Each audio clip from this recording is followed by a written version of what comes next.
स्वागत है दोस्तों आप सभी लोगों का करंट अफेयर के इस डेली परिचर्चा में। और दोस्त आज हम लोग बिल्कुल कुछ नई प्रमुख जानकारियों को लेकर आपके बीच चर्चा करेंगे।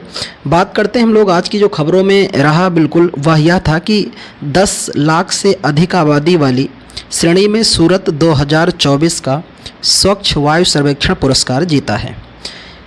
इस स्वच्छ वायु सर्वेक्षण पुरस्कार की शुरुआत की अगर बात किया जाए या इसका पहला संस्करण कहा जाए तो कब शुरू किया गया? 2020 में किया गया है। प्रत्येक 7 सितंबर को स्वच्छ वायु दिवस के रूप में मनाया जाता है। तो स्वच्छ वायु दिवस कब मनाया जाता है? प्रत्येक वर्ष 7 सितंबर को मनाया जाता है। स्वच्छ वायु सर्वेक्षण पुरस्कार का वितरण जो किया गया है यह किया गया है केंद्रीय पर्यावरण एवं वन जलवायु मंत्रालय के द्वारा, जिसके अभी वर्तमान मंत्री कौन है? श्री भूपेंद्र जी हैं। और यह पुरस्कार कुल 3 श्रेणियों में बांटा गया है। कितनी श्रेणियों में? 3 श्रेणियों में पुरस्कार बांटा गया है। आइए देखते हैं 3 श्रेणियों में टॉप नंबर 1 स्थान पे 2 और 3 में क्या था। श्रेणी नंबर 1 में 10 लाख से अधिक आबादी वाले शहर को रखा गया है। श्रेणी नंबर 2 में 3 से 10 लाख की आबादी वाले शहर को रखा गया है। श्रेणी नंबर 3 में रखा गया है 3 लाख से कम आबादी वाले को। तो 1 में 10 लाख से अधिक, 2 में 3 से 10 लाख और तीसरे में 3 लाख से कम। श्रेणी नंबर 1 में 10 लाख से अधिक आबादी में सबसे सर्वश्रेष्ठ पुरस्कार नंबर 1 पे सूरत, नंबर 2 पे जबलपुर जो मध्य प्रदेश का है, नंबर 3 आगरा उत्तर प्रदेश को दिया गया है। श्रेणी नंबर 2 में नंबर 1 पर है फिरोजाबाद जो उत्तर प्रदेश का शहर है, चूड़ियों का शहर कहते हैं। नंबर 2 पे अमरावती है जो महाराष्ट्र में है।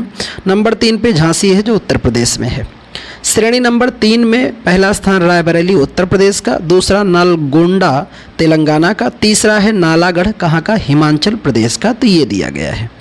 बात करते हैं चर्चाओं में हम लोग कुछ प्रमुख नियुक्तियाँ हुई हैं, कुछ महत्वपूर्ण सचिव के बारे में जो एग्जाम में आए दिन पूछे ही जाते हैं। तो अभी गृह सचिव हमारे बने हैं कौन? गोविंद मोहन जी। विदेश सचिव विक्रम मिश्री साहब बने हैं। कैबिनेट सचिव हैं टी.वी. सोमनाथन साहब। और वित्त सचिव जिनकी अभी हाल में ही नियुक्ति हुई है तुहिन कांत पांडे जी की। और रक्षा सचिव पर हैं राजेश कुमार सिंह। तो ये नाम भी आपको ध्यान में रखना है प्रमुख नियुक्ति और सचिव के बारे में। अब बात करते हैं कुछ प्रमुख हमारे देश के फेस्टिवल। हाल में ही ओणम उत्सव का आयोजन किया गया है। कहाँ पर? केरल में। तो ये फसल कटाई के समय का एक बड़ा प्रसिद्ध ही उत्सव है जो वहाँ की जनता के द्वारा आयोजित किया जाता है। बात करते हैं कुछ प्रमुख उत्सव में कि हरेला उत्सव आयोजित किया जाता है। कहाँ पर? छत्तीसगढ़ में। हार्नबिल महोत्सव का आयोजन प्रत्येक साल करते हैं नागालैंड में। लोसर महोत्सव आयोजित होता है लद्दाख में भी और अरुणाचल प्रदेश में भी। लोसर 2 जगह पर होता है, लद्दाख में, अरुणाचल प्रदेश में। लोसांग महोत्सव आपका सिक्किम में मनाया जाता है। देखो हरेला कहाँ था? छत्तीसगढ़ में था।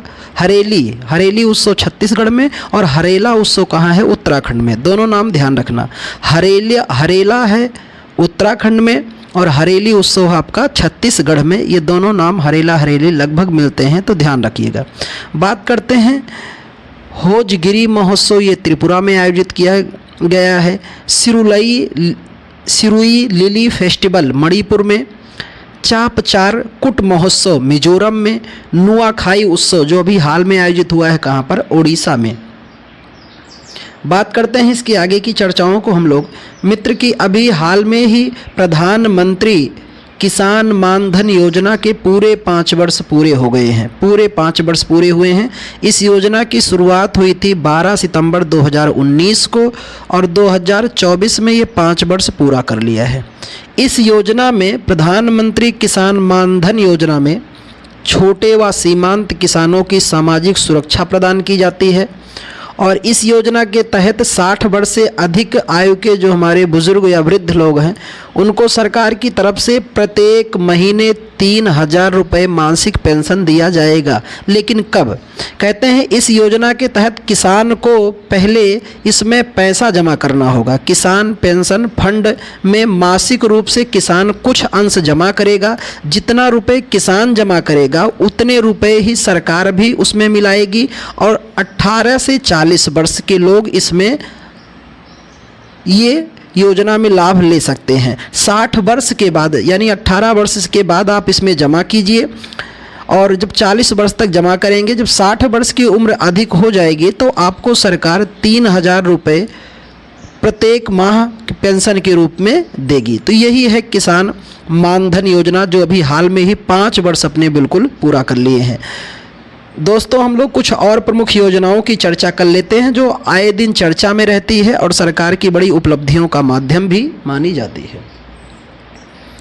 तो मित्र, इन चर्चाओं में अगर हम लोग बात करते हैं तो बेटी बचाओ बेटी पढ़ाओ योजना जो 22 जनवरी 2015 को शुरू की गई, सुकन्या समृद्धि योजना 22 जनवरी 2015 को, प्रधानमंत्री किसान सम्मान निधि योजना 24 फरवरी 2019 को उत्तर प्रदेश के गोरखपुर शहर से इसकी शुरुआत की गई थी। प्रधानमंत्री आयुष्मान भारत योजना 23 सितंबर 2018 को झारखंड के रांची से शुरुआत किया गया था।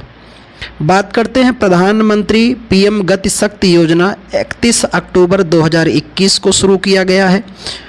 इन्हीं में एक दो प्रमुख और बात करें कि प्रधानमंत्री जन धन योजना जो अपने खूब चर्चा में रहती है 28 अगस्त 2024 को, और प्रधानमंत्री बीमा सुरक्षा योजना 9 मई 2015 को। तो ये कुछ केंद्रीय योजनाओं को भी आपको ध्यान में रखना है, क्योंकि आए दिन इनसे सवाल आते रहते हैं मित्र। तो आप इसको बिल्कुल अपने डेली रूटीन में जोड़ लीजिएगा तो आपको ये बिल्कुल तैयार हो जाएगा।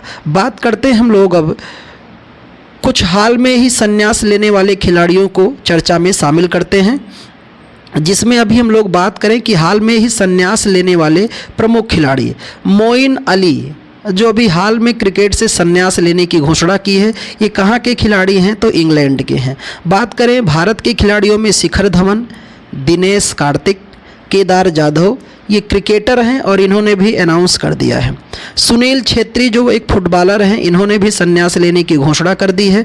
इसी नामक्रम में अगर हम लोग बात करते हैं तो PR श्रीजेश जो हॉकी खिलाड़ी हैं, ये भी संन्यास लेने का घोषणा किए हैं। विनेश फोगाट भी जो रेसलिंग के खिलाड़ी रेसलिंग खेलते हैं, ये भी संन्यास लेने की घोषणा किए हैं। रोहन बोपन्ना टेनिस के हैं।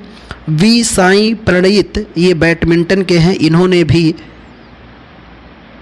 संन्यास लेने की घोषणा कर दी है। तो ये सभी लोग संन्यास लेने की घोषणा कर चुके हैं। इसके बाद कुछ क्विक रिवीजन के प्रश्न आपको दिए जाएंगे, उनका आंसर आपको कमेंट करके बताना होगा। तो आज का सेशन यही दोस्त, अगले सेशन में पुनः मिलते हैं, तब तक के लिए बहुत बहुत धन्यवाद।